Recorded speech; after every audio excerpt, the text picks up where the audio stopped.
If there's one thing that I have learned in my time doing YouTube videos, there's always going to be some particular genre that somebody loathes. Today, I want to talk about strategy games, a genre that typically doesn't do a whole lot for me. I like very, very, very specific kinds of strategy games in order for me to get into them. But I got to thinking, there's a lot of games out there that kind of dance around strategy that I think are really good introductions to the genre. So if you think you hate strategy games, here's some that I think will actually change your mind.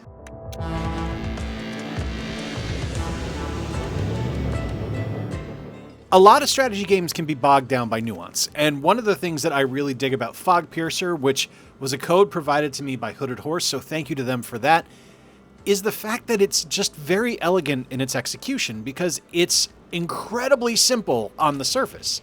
So much so that I think anyone that plays it would be able to pick it up and understand it, because just at its base level, you're controlling a train that can move forward and backwards on the single track that it's on. You have an engine, you have cargo, and you have a munitions car, and you're able to draw cards, and those cards give you different actions. Each action has an action point value to it. You have a certain number of action points that you're able to do each round, and this simple thing is you just need to maneuver yourself to avoid the bandits. It's unbelievably simple in its presentation, and frankly stated, it's unbelievably elegant in its execution as well, because the way the game operates, it's so beautifully laid out and so beautifully exemplary of what a strategy game should be. It doesn't just kind of leave you out there in the mystery. It actually paints out exactly what's going to happen. If you have certain attacks that will move enemies, it will actually show you the movement radius of where they're going to go, what they're going to impact, what they're going to crash into. You'll know ahead of time if there's going to be obstacles coming your way, so you might be able to move the enemy cars into those obstacles so they'll get hit by those as you guys are moving along. And it plays very similarly to Slay the Spire, which I really enjoy. What just a remarkably brilliant title here. Just a fantastic game, and something that when I saw it, I immediately went, yes, that's my kind of game. And I'm so thrilled that it plays as well as it does.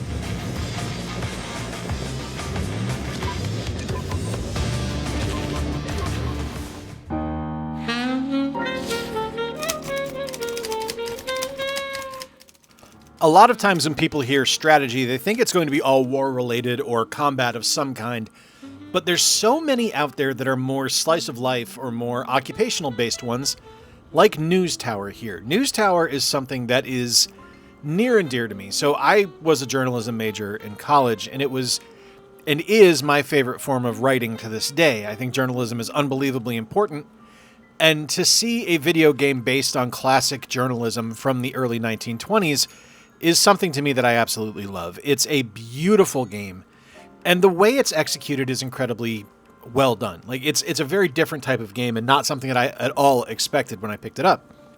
This is one where you are restoring your family's newspaper. And throughout the game, you are going to be hiring reporters, assigning them to different beats, arranging the layout of the paper, getting the printing done, like the whole nine. Like you have to handle the entire chain of events that happen in the publication of a newspaper. And to me, that's incredible. And I think that's amazingly fun. It's not a game for everybody. I get that. But to me, this is one of those types of strategy games that if you're looking for something that is incredibly low stakes, that doesn't involve massive armies that you need to control, that isn't like just like bearing down an overly aggressively real-time strategy, this is the kind of game you're going to love. News Tower is magnificent.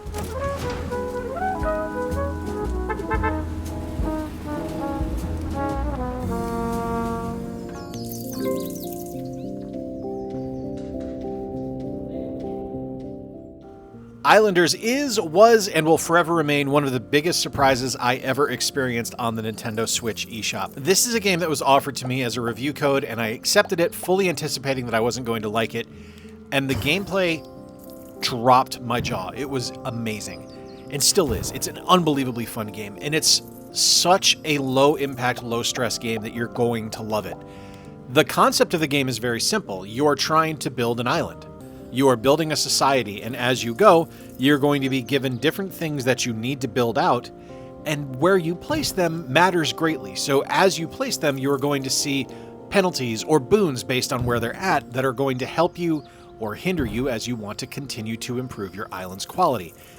It's an unbelievably excellent game, and something that to me was just remarkably charming and like just a zen moment game, something that I played regularly to, I call it one of my get your mind right games, because it's something that you can play and just have a wonderful experience with because it's so low stakes. Just a fantastic title, and it plays great on both the Switch and on PC. Both of them are excellent. I've got it in 2 spots. So if Islanders looks like something you'd be interested in, you got multiple opportunities to play it. It's a wonderful title.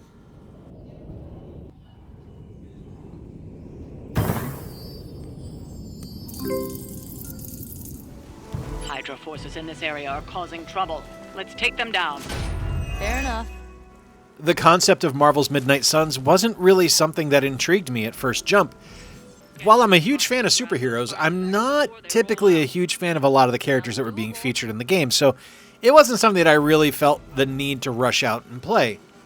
But the more I saw about it, the more intrigued I was. I'm a big fan of XCOM. You're going to see another game on here that's very much like XCOM later on, but I didn't realize that this is going to be basically XCOM with superheroes, and it's such a great title. There's a lot of your favorite classic Marvel characters, and some that you may have never even heard of before that you get an opportunity to play. There's great examples of all their powers. The combat is all card-based, so it's kind of a deck builder, but it's also a strategy game based on the positioning and things like that you use with your characters. Each character has a bit of a different role on the team, so you're going to want to assemble a balanced squad that's going to be able to be fully compatible with each other, so you don't want to just have a bunch of heavy hitters. You're going to need someone that can help or do support, things like that. It's very strategic in the way you build the game. And as you play, there's a really awesome story that's told too. Like, it's just something that, to me, could have been a throwaway, especially when you consider the fact that your main character is a nobody. It's a character that doesn't exist in Marvel Comics. You create them. It's a fun game and something that I don't think enough people played. I think it really got overlooked when it released, and that's a crying shame.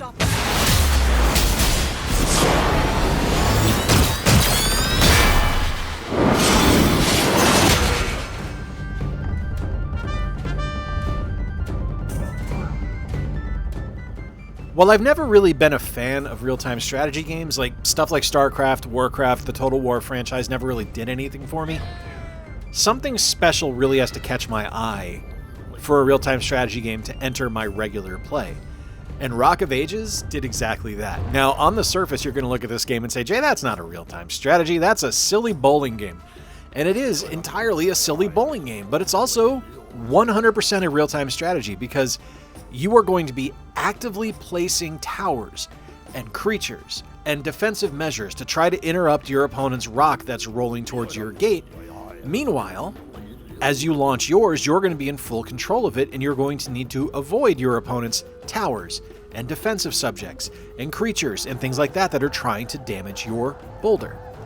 And as you roll and as you crash into things, you're going to take damage to your boulder, which is going to make it less effective as it crashes into your opponent's gate. It's a bloody brilliant game, and it's so ridiculously funny. Like, it does not take itself seriously at all.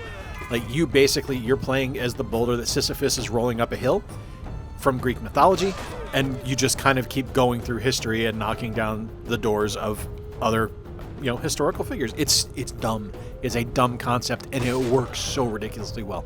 Love Rock of Ages. I've loved it from the first time I saw it. I've loved all the sequels. Just a brilliant game.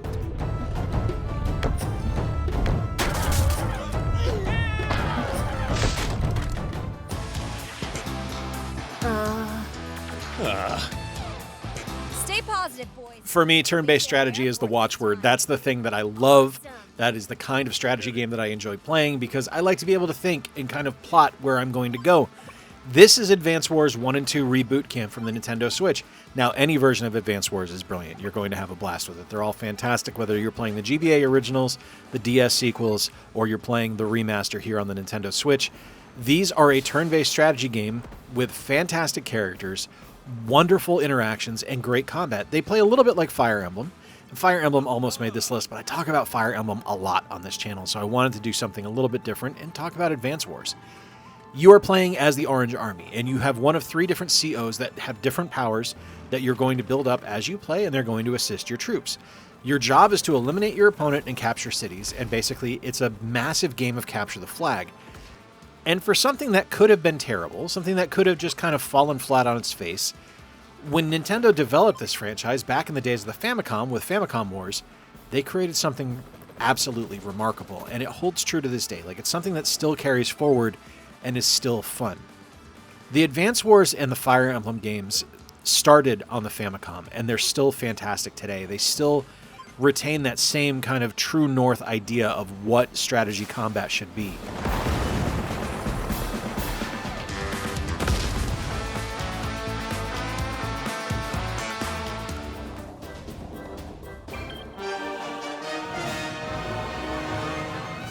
Sticking here on the Switch, and this is our second XCOM game that I mentioned briefly earlier. This is Mario+Rabbids Kingdom Battle. Now, any or either of the Mario+Rabbids games are great. You can't go wrong with either of them. They're really fun.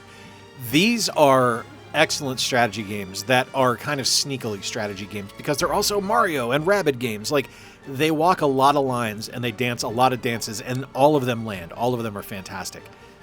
I, in particular, enjoy this because it makes strategy accessible, and it makes strategy a little bit silly by taking some of that reverence out and making it significantly irreverent by having all the different Rabbids portraying the Mario characters, the different power-ups you're able to get, the enemies that you fight. It's something that, like I said, it doesn't take itself too seriously because what it's doing is it's making it accessible by hiding an unbelievably brilliant strategy game under a cartoonish surface. The game is fun. The game is challenging. The game is ridiculous. It is a marvelous little strategy game where positioning matters and teaming up your characters matters because you're going to be able to use them to access different parts of the levels. Each character has different abilities that are going to help you, just that are passive, that are going to help you as you play, that are going to attack enemies as they move. It's a wonderful game and something that I was shocked when it got announced because it didn't seem like something that Nintendo would do, but when you actually get it in hand, it feels like such a natural fit for the character of Mario and for the Rabbids. It's wonderful from top to bottom.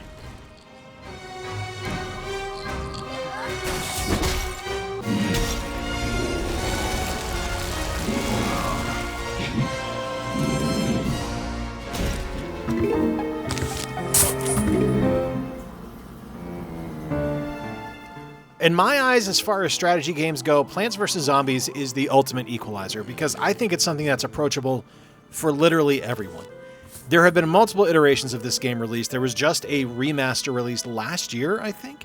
And this one here is the original Game of the Year edition from ages ago. I'm ancient. It's on Steam. It's classic tower defense. You have a bunch of different plants that all have different abilities, and you need to use all those abilities in tandem with one another in order to achieve harmony to make sure that you're able to defeat the endless hordes of zombies. And along the way, you're going to find different abilities, different times of day where different plants will grow, different mini games that are going to be able to be played, and it's all fun. It's just one of those simple games that is just perfectly executed. It's really hard to find a flaw with Plants vs. Zombies. Every version I've played, I've enjoyed. You can play the DS version, which in my opinion is the actual best version of Plants vs. Zombies. This original PC version is great, and the remastered version that I mentioned is also excellent. It's just a solid game from top to bottom, and it can be incredibly challenging. Like, it provides a really solid difficulty curve as you go, and I really love that. What a wonderful game.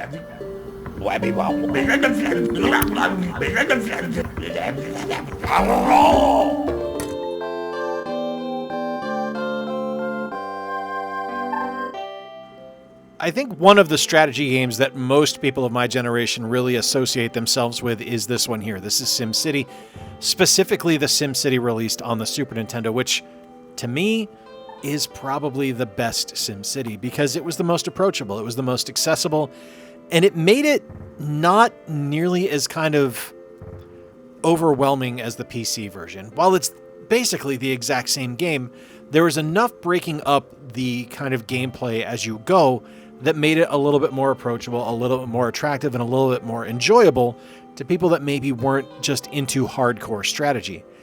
It's a really wonderful experience, and it's something that Nintendo still references today. Like, I think it's amazing that we still get like Smash Brothers trophies and things like that. This is one of those games that I really wish Nintendo would actually release a new version of. Like, they would do a remastered Super NES SimCity. I think that would be absolutely incredible. I don't know if we're ever going to see that, but they've done more wackadoo shit in their time than doing that. So who knows? Maybe next year will be the final triumphant return of Super SimCity on the Switch 2.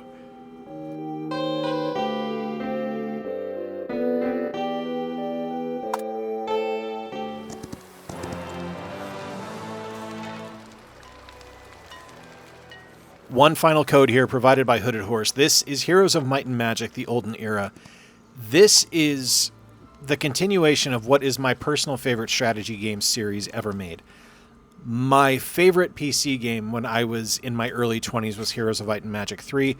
I thought it was absolutely brilliant. I thought it was a beautiful fantasy strategy game that gave you such an incredible exploration bonus on top of awesome combat. It was just a perfect package that just made a ton of sense and made gameplay like this incredibly easy to fall into and enjoy.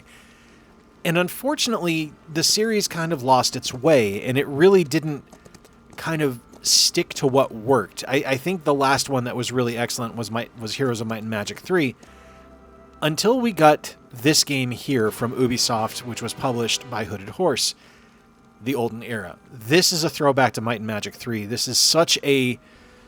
Heroes of Might and Magic 3 specifically. This is such a marvelous, simple, easy to understand strategy game where you are exploring the countryside, finding resources, using those resources to build your army, and going into combat against enemies that appear on screen. There's no real-time strategy involved. It's all very meticulous and very methodical as you play through. The gameplay looks incredible. Like, the look of the game is absolutely spectacular. The soundtrack is marvelous, and it does everything you would hope for if you played for and enjoyed Heroes of Might and Magic 3. The Olden era is the perfect throwback to that classic franchise and a wonderful return to form for a storied series that we desperately needed.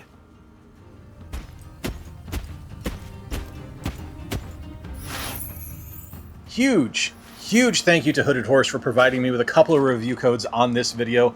Loved Heroes of Might and Magic, the Olden era, and I love Fogpiercer. Fogpiercer is incredible. Let me know in the comments down below, what are your favorite strategy games that are good kind of bridges for people to get into the genre? I'd love to hear from you. If you enjoyed today's video, give it a thumbs up. Consider subscribing if you're new here and sticking around. I'd love to have you here. Hey, I'm Jay. Appreciate you stopping by. Thanks for watching the video. Remember to play more games, stay square, and take care. I'll talk to you soon.